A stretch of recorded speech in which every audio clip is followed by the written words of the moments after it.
L'agriculture et la biodiversité ont beaucoup bougé en 10 ans.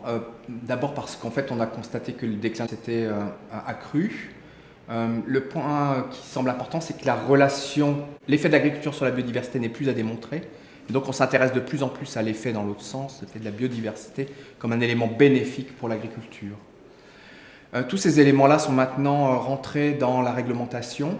Les 10 ans ont été mis à profit pour mettre en place ces stratégies d'appui aux agriculteurs, avec une intégration à la fois de mesures qui touchent directement l'exploitation et une intégration de ces politiques à des échelles plus larges, afin que tous les agriculteurs puissent participer collectivement à une restauration significative de la biodiversité dans les territoires dans lesquels ils sont. Tout ça se retrouve à travers la multiplicité des acteurs qu'il faut mobiliser dans le plan agroécologique pour la France, qui a été défini pour la France en 2012.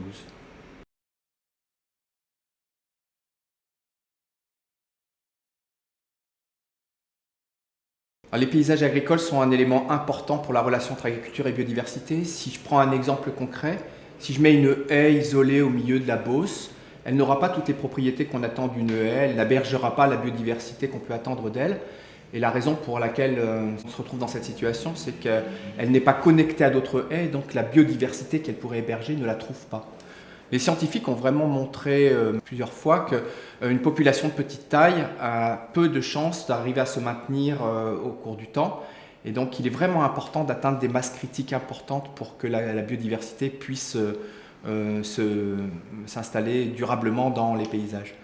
Ça a des conséquences en termes de politique publique, puisque ça veut dire qu'en fait, il faut qu'on emboîte les efforts que l'on fait à des échelles de chaque parcelle pour essayer d'avoir moins d'impact sur l'agriculture. Et en même temps, il faut que l'on modifie les efforts que l'on fait pour que l'ensemble des agriculteurs se synchronisent sur cette articulation des pratiques agro-environnementales à l'échelle des territoires, afin d'atteindre ces masses critiques qui permettent à la biodiversité de revenir.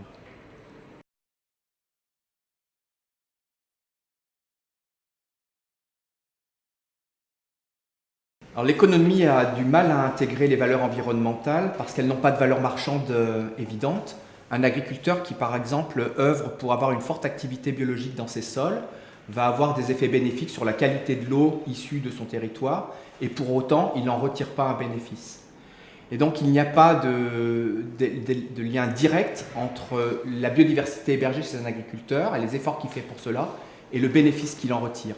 En revanche, on peut générer des effets indirects à travers notamment les reconnaissances via les labels.